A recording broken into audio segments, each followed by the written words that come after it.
Yes, shalom everyone. This is Amir Tsarfati, and these are breaking news. If you've been following me on Telegram, you know exactly what's going on. But for those of you who do not follow me on Telegram, you may want to find out that about a couple hours ago, a heavy rocket of Hezbollah just landed in a soccer field of the Druze community of Majd al-Shams in northern Israel, right below Mount Hermon in the Golan Heights, and instantly killed 10 children, all of them from the age of 10 to, I guess, 18, and injured 20. Again, folks, the largest civilian casualties incident since October 7th took place a couple hours ago when a Hezbollah heavy rocket, Falla 1, it's an Iranian-made, Hezbollah-owned heavy rocket, fell in the heart of a Druze town called Majd al-Shams, right below Mount Hermon, on the southern slopes of Mount Hermon, and killed instantly 10 children and injured 20. Again, this is not an attack against IDF and not an attack against Jewish town. They miscalculated, and Druze children were killed. Hezbollah realized the big mistake, immediately issued a statement that says that they didn't do it because they're super afraid that Druze in Lebanon and Syria are going to avenge the death of these 10 children. And you have to understand, this is a massacre.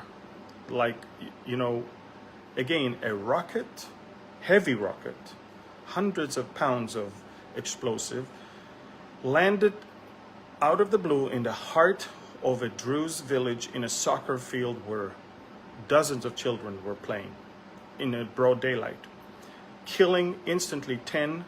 Look on my Telegram channel, I posted very disturbing footage of children without limbs, without head. It's horrific. And what happened is that Hezbollah understands they did, that was maybe the game-changing, that was the move they were hoping to avoid. Somehow they did it because they were in such a, I don't know, a campaign of shooting rockets all throughout the day. And that may be following Israeli assassination of 4 of their special forces, Radwan forces, in southern Lebanon. So they were so angry that they decided to shoot rockets everywhere. One of them landed in the heart of a civilian town populated by Druze. The Druze is a small minority in Israel of 100,000 people. Most of them are pro-Israel, and many of them serve in this IDF. Some of them are in high-ranking positions, generals, brigadier generals.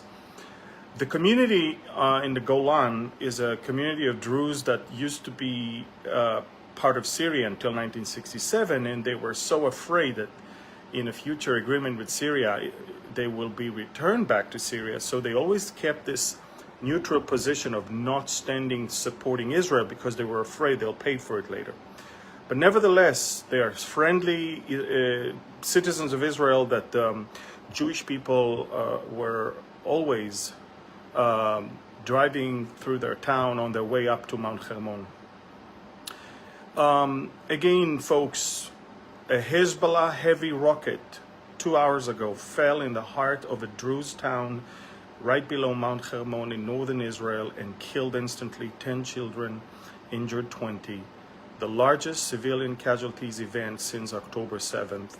Prime Minister Netanyahu, which is now in the US, and it's the Sabbath right now. It's already over here, but you know, in America it's still Sabbath. And normally prime ministers try to stay until the end of the Sabbath to start their journey. He already said, I'm going home. They are now making the final preparations. In the meantime, the prime minister is convening with all the heads of the security establishment in Israel.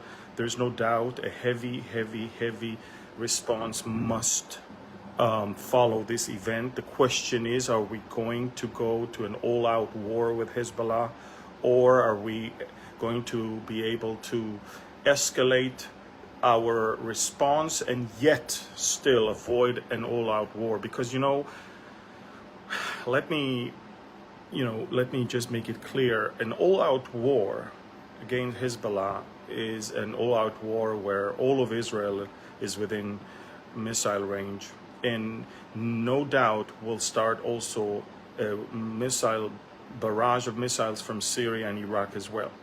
And so when we decide to go to an all-out war, we need two things.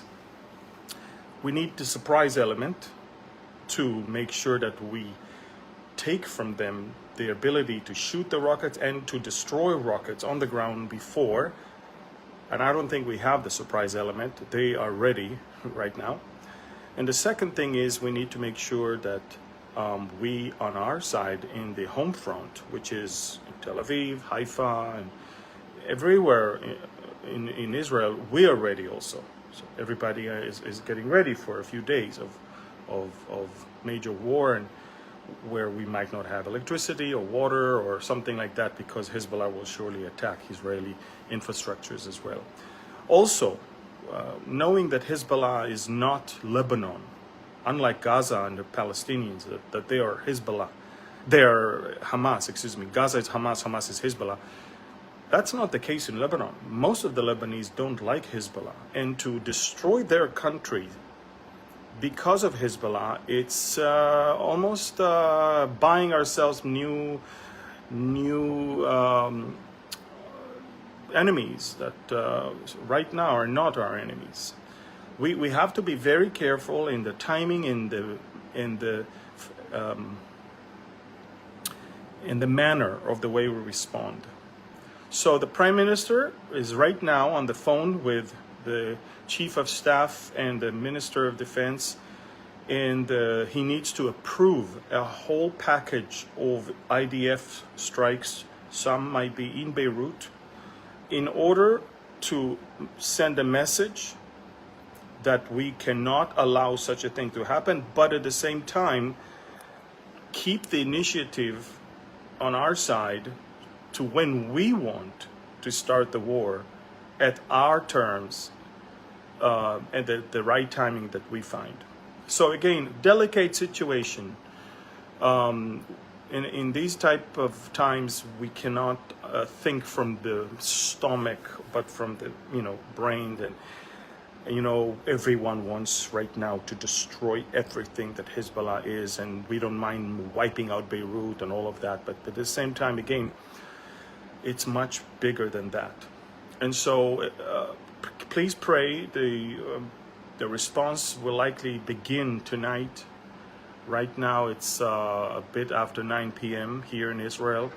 I'll be up throughout the night to report on Telegram. Again, Telegram is the only way you can find out what's going on. I have all the footage of what happened, the actual explosion, and unfortunately footage from what happened to the children over there that I wish I didn't have to show you, but it's there. So if you are not following me on Telegram, do that right now. Amir Tsarfati on Telegram.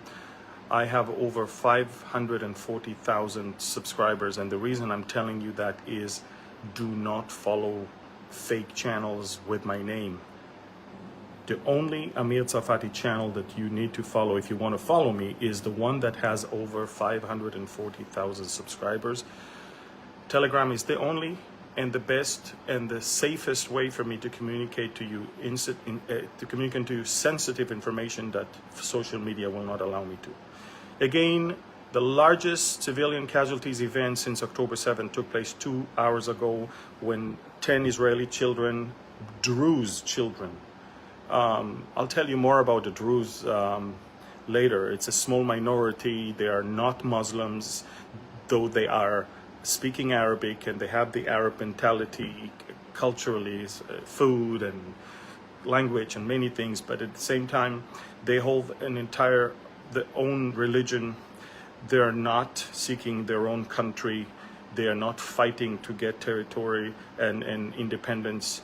There are Druze in Lebanon, in Syria, and in northern Israel. In northern Israel, they are on Mount Carmel, Lower Galilee, Upper Galilee, in the Golan, and wonderful people, very loyal civilians that many of them serves in the IDF.